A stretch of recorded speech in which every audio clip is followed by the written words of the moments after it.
Let's talk about 5 of my favorite freelance platforms to find clients in this video. Because back in 2016, when I was a little noob freelancer, a freelance platform is actually where I found and landed my very first client ever. Since 2016, I have diversified my client acquisition methods as a freelancer, but I think freelancing platforms can be a great place to begin, especially when you have no network or haven't really been fully steeped in the online or freelancing world yet. You don't really know anybody. Now, for those of you that don't know, freelance platforms are essentially online job hubs, websites where businesses look to hire freelancers for their projects, and freelancers can get gigs hassle-free without worrying about networking or things like chasing payments, because there's a lot of infrastructure or structure built around the platform to support both the freelancers and the clients and their working relationship. Freelance platforms were a great option for a newbie like me who wanted to dip my toes into the freelance pool waters to see if I wanted to keep wading deeper or climb out via that corporate ladder out to a cushy 9-to-5 instead. So let's talk about 5 cool freelance platforms to help you find and land clients. Then you can decide which one makes a splash for you. And spoiler, the first option is my current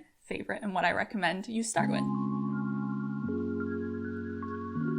Hey, my name is Dea, freelancer, digital business manager, most recently entrepreneur, and as always, you can find sections on the play bar below if you want to skip to a certain part of the video. Your time is precious, so take what you need, and if you want to watch this on 2x, I will not be offended in the least. Okay, let's dive into the video.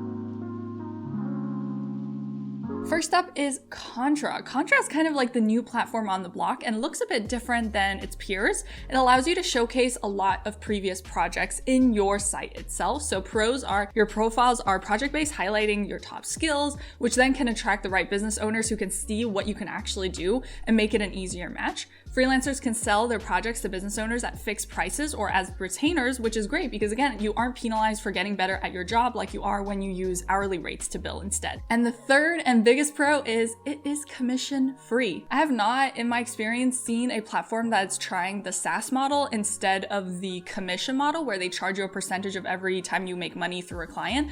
This is more of a SaaS model where there's no fee charged on your earnings as a freelancer, but you pay a monthly subscription of $29 a month if you want access to extra perks like more visibility on your profile or same-day payouts. So $29 a month is honestly nothing compared to 20% like some of the other platforms we're going to be talking about today. And you can start for free. So really, you don't have anything to lose by starting out with Contra. The cons of Contra, for the moment, payments are only available with a US bank account, so something to keep in mind. But to get going with Contra, you can sign up for free, create a profile, link everything below where you'll include your best work projects to showcase your skills. This is not sponsored, by the way. It is a really nice way to network and get the right eyeballs on your profile. You can kind of think of it as like an online resume and portfolio hybrid, which is really cool because clients can see exactly what you can do and your experience. Next up is Upwork. This is kind of the OG. This is the one I used back in 2016. Upwork is the largest freelance marketplace platform. If you already have marketable skills like copywriting, graphic design, coding, chances are you can get gigs on Upwork, as many business owners hang out there searching for the right freelancer to do the job. Lots and lots and lots of people there. So some pros of Upwork. It's relatively easy to land gigs as plenty of businesses are looking for contractors there. There's just like tons of clients there. You can find as many as 266 jobs posted daily. You can earn bonuses from happy clients, although they are subject to a fee. Payment is secure, so when you accept a project, the client must deposit the amount for the project to an account, an escrow account, where it's held until you, the freelancer, complete the job. This kind of payment protection ensures that you avoid the risk of not getting paid after you finish the job, which sometimes can happen if you work outside of a platform and you aren't taking a deposit or 50% money upfront, basically. For a time tracking system allows both you and the client to know exactly how many hours you logged into the platform to work on the project, so there is that transparency. The only note here is only logged in hours are billable, so make sure if you are doing a time tracking project that you actually are always tracking your time. Fifth, they have a pretty good in-platform chat system, and clients usually provide a fast response turnaround for their project, so you don't have to like email someone, then wait for them to reply and that back and forth. So it's all in Upwork, which is pretty convenient because it's kind of like all in one. Cons. Competition is fierce, right? So there are a lot of clients, yeah, but there are also a lot of freelancers, which can often turn Upwork into like a bit of a red ocean situation. Lots of freelancers bid for projects at lower prices, so that's just something to keep in mind. You can kind of problem solve. How can I make myself stand out? How can I make sure that what I'm bringing to the table is more valuable than others? That kind of stuff. Thus, it can take a lot of bids to get your first gig on the platform. I think personally, I probably sent out at least a dozen or two proposals before I even got one response. And I know it can be frustrating, but all I can say is keep pushing forward. I promise it's a numbers game. You'll get better paying gigs as you just keep going.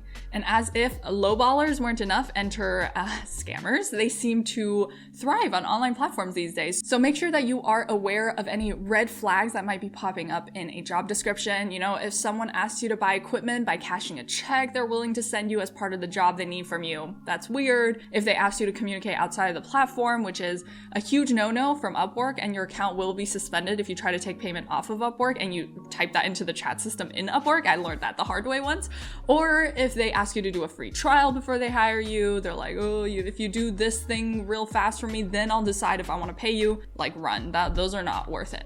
And you also risk getting into big trouble. And in the last scenario, you might end up doing work without getting paid for it, which we do not want. Another con, Upwork charges high fees that are deducted from the final project price, and it can make a huge dent in your rate, especially if you take on smaller and lower price projects at first. So that's something very important. Upwork charges 20% for any amount up to $500. If you earn between $500 and $10,000, you'll be charged 10%. And for more than $10,000, Upwork charges 5%. So essentially it's incentivizing you to keep working with the same clients, because the more you work with them, the more money you earn through them, you have to pay Upwork less and less, basically. So keep that in mind. That was exactly the con that made me start to diversify where I was finding my clients. Next one, you need connects. Consider them like credits to apply for jobs on Upwork, and they are capped at 10 for the freelance basic plan and at 80 for the freelancer plus plan. So Upwork's paid membership is $15 per month. So that's something to keep in mind as well, is you can't just send out a million applications, which can be considered a really good thing because it means freelancers aren't just sending out mass applications. So really take your time, choose jobs that you think you have a good chance of, and really prepare a good application before you send it out.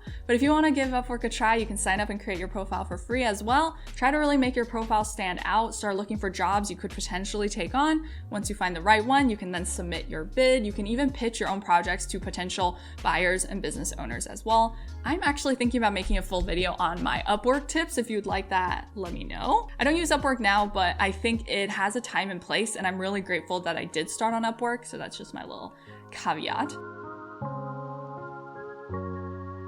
The third one next up is Fiverr. So this is another online job platform that's pretty popular, relatively well known. Here you can offer a variety of gigs from digital marketing, web development. You can work with businesses from really everywhere, and you're basically a seller offering your service called a gig to potential clients. Buyers. So pros here are it's ideal for beginners because you can start with easier but low paid gigs at the beginning and increase your prices as you get more experience under your belt. You can find gigs on the lower paying side, but never below $5, hence the name Fiverr. You can earn tips at the end, so they prompt the client to tip you for a service well done at the end of the project, which is really great. And besides gigs, which are single services, freelancers can also package that together into a package, which is essentially like gigs plus extras or combo of gigs put together that include a range of services. So that might be a really good way to upsell clients on something else that they might need that they'll need down the line. And payment protection, of course. Business owners must pay in advance, and the freelancer gets 80% of the cost when the project is completed. The 20% we'll talk about in a second. One thing I quite like about Fiverr is that they push the package pricing model more than other platforms. So with Upwork, it was very heavily focused on hourly rates. But with Fiverr, clients can kind of pick from predefined packages or gigs. And that's really great for you as the freelancer because it won't matter how long it takes you to actually do the project. You just have to deliver the end deliverable. So over time, as you get better and faster at delivering your packages, you make more money for your time. So I always recommend to freelancers, your long game should always be trying to detach your value from your time, and I think Fiverr does a better job at setting freelancers up for success in that regard. Now let's talk about cons. So Fiverr deducts 20% of what you make on the platform, tips included, which is pretty brutal.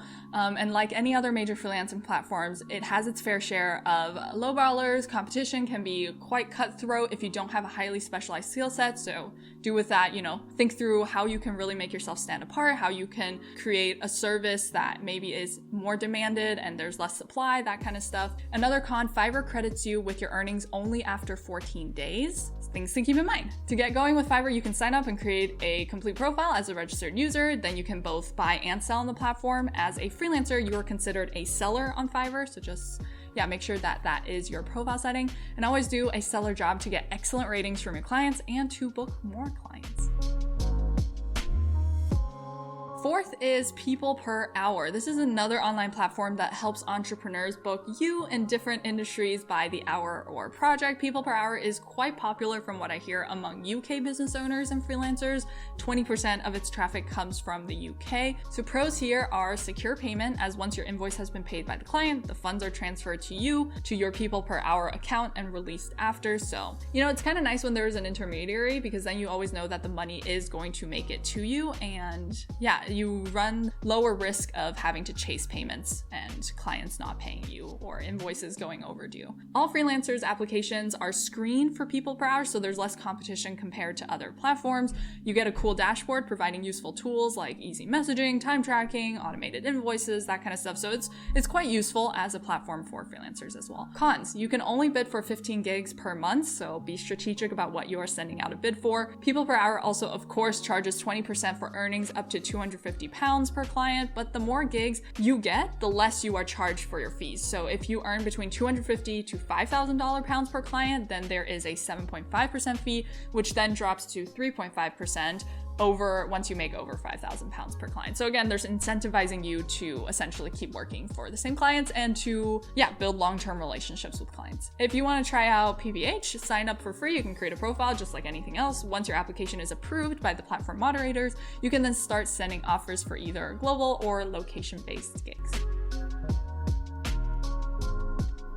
Number 5 is LinkedIn. You may know LinkedIn as a platform for traditional job seeking, but it's actually really good for freelancers looking for gigs as well. Plus, it recently rolled out its services marketplace platform to make it easier for service providers like you to find clients. So the pros here are, I guess it's more of a social networking aspect as well, as you can participate in groups relevant to your industry or your clients' industries and gain visibility there. You can network and build relationships with your ideal clients, not just, sell your services like with the other freelance platforms, but you can really build that long-term relationship prior to even asking for money, which can then of course lead to higher paying gigs down the line, longer term clients willing to pay your worth. You can get endorsed by your connections on LinkedIn, which is awesome, giving you additional credibility that can come in really handy. You can create posts, videos, stories to boost your profile and really build authority for yourself there, so that clients can see that all in one place and be like, whoa, this person really knows what they're talking about. So I guess with LinkedIn there is that element of social media,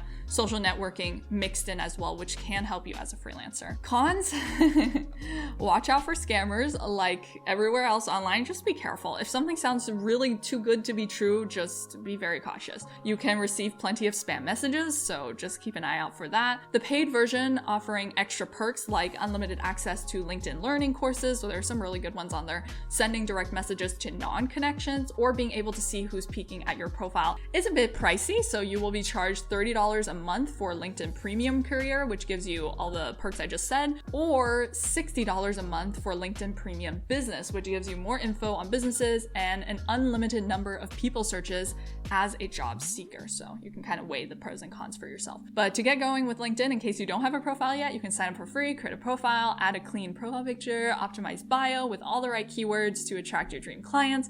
You can then search for jobs using the filters and sort the results from the most recent ones that are relevant to what you're looking for.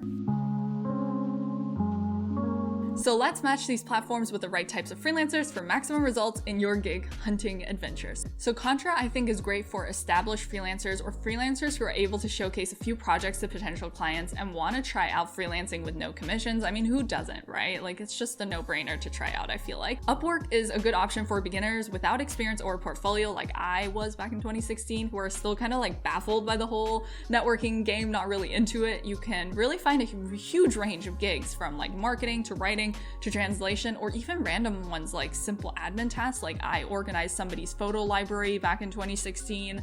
I did editing of Photoshop templates, so there's a lot of random stuff, and I think it can be a really great way to validate to yourself that freelancing is a thing that you can actually make money from before you go on to other acquisition methods, if that makes sense. Fiverr, I think, is also very beginner friendly, as new freelancers are guaranteed to always earn 80% of the gig rate. There are also tons of job opportunities like proofreading, editing, logo design, web testing. And again, like I really like the fact that you can set up packages and clients are incentivized to pay you for the deliverable and not so much for how long you spend on certain things. People per hour, I think, is ideal for UK freelancers because so much of the platform is UK based, looking to work with businesses from your local area or who already have some experience in submitting proposals to clients. And LinkedIn is ideal for more experienced freelancers with a specific niche, established network or wanting to establish a network, ready to build that authoritative base on LinkedIn. But whatever you choose, personally, I would recommend picking at least 2 of the above platforms to diversify your client acquisition. You might find that you like one more than you thought you would.